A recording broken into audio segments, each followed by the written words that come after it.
Excel techno school, Guruvayanakere, Venur. Admission open now. ಸಾರಿಗೆ ನೌಕರರಿಂದ freedom ಪಾರ್ಕ್ನಲ್ಲಿ ಬೃಹತ್ ಪ್ರತಿಭಟನೆಯನ್ನ ನಡೆಸಲಾಗ್ತಾ ಇದೆ. ಪ್ರಮುಖ 2 ಬೇಡಿಕೆಗಳ ಈಡೇರಿಕೆಗೆ ಆಗ್ರಹಿಸಿ ಪ್ರತಿಭಟನೆಯನ್ನ ಮಾಡಲಾಗ್ತಾ ಇದೆ. ಇವತ್ತು ಸಂಜೆ 4 ಗಂಟೆವರೆಗೂ ಅವರು ರಾಜ್ಯ ಸರ್ಕಾರಕ್ಕೆ ಡೆಡ್ಲೈನ್ ಅನ್ನ ಕೊಟ್ಟಿದ್ದಾರೆ. ಪ್ರತಿಭಟನಾಕಾರರ ಡೆಡ್ಲೈನ್ ಮುಗಿಯೋದಕ್ಕೆ ಇನ್ನೊಂದು ಗಂಟೆ ಮಾತ್ರ ಬಾಕಿ ಇದೆ. ತಮ್ಮ ಬೇಡಿಕೆಗಳ ಈಡೇರಿಕೆಗೆ ಭರವಸೆಯನ್ನ ಕೊಡಬೇಕು ಅಂತೇಳಿ ಡೆಡ್ಲೈನ್ ಅನ್ನ ನೀಡಲಾಗಿದೆ. ಸಂಜೆ 4 ಗಂಟೆಯವರೆಗೂ ಡೆಡ್ಲೈನ್ ಮುಗಿಯೋದಕ್ಕೆ ಇರೋದು ಇನ್ನೊಂದು ಗಂಟೆ ಮಾತ್ರ. ಪ್ರತಿಭಟನಾಕಾರರ ಬೇಡಿಕೆಗಳನ್ನ ರಾಜ್ಯ ಸರ್ಕಾರ ಈಡೇರಿಸುತ್ತಾ ಅಥವಾ ನಾಳೆಯೂ ಸಾರಿಗೆ ನೌಕರರ ಪ್ರತಿಭಟನೆ ಇರುತ್ತಾ, ಬಂದ್ ಆಗತ್ತಾ ಅನ್ನೋ ಎಲ್ಲ ಪ್ರಶ್ನೆಗಳು ಸದ್ಯ ಸಾರ್ವಜನಿಕರನ್ನ ಕೂಡ ಕಾಡ್ತಾ ಇವೆ. ಈ ಎಲ್ಲ ಪ್ರಶ್ನೆಗಳಿಗೂ ಬಹುಶಃ ಇನ್ನೊಂದು ಗಂಟೆಯಲ್ಲಿ ಉತ್ತರ ಸಿಗುವ ನಿರೀಕ್ಷೆ ಕೂಡ ಇದೆ. ಸದ್ಯ ಫ್ರೀಡಂ ಪಾರ್ಕ್ನಲ್ಲಿ ಬೃಹತ್ ಪ್ರತಿಭಟನೆಯನ್ನ ಹಮ್ಮಿಕೊಂಡಿದ್ದಾರೆ ಸಾರಿಗೆ ನೌಕರರು. ಜಂಟಿ ಕ್ರಿಯಾ ಸಮಿತಿಯ ನೇತೃತ್ವದಲ್ಲಿ ನಡೀತಾ ಇರುವಂತಹ ಪ್ರತಿಭಟನೆ. ಜನವರಿ 29ನೇ ತಾರೀಕು ಪ್ರತಿಭಟನೆ ನಡೀಬೇಕಾಗಿತ್ತು. ಆದರೆ ಅನಂತ ಸುಬ್ಬರಾವ್ ಅವರ ನಿಧನದಿಂದಾಗಿ ಇದನ್ನು ಮುಂದೂಡಿಕೆ ಮಾಡಲಾಗಿತ್ತು.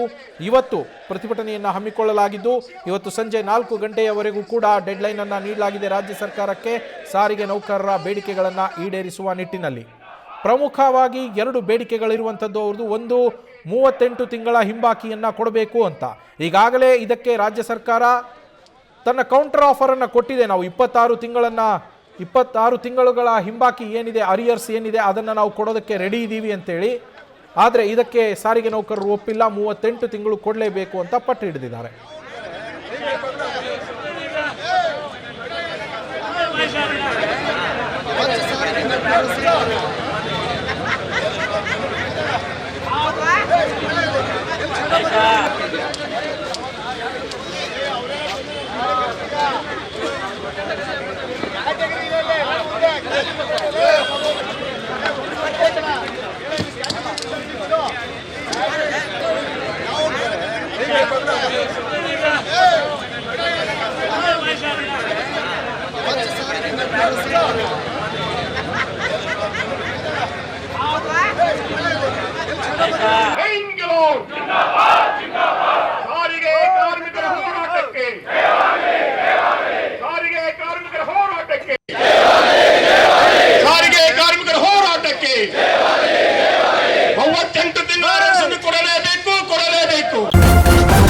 ನ್ಯೂಸ್ ಫಸ್ಟ್, ನಿರ್ಭೀತಿಯಿಂದ ನಿಮ್ಮ ಪರವಾಗಿ.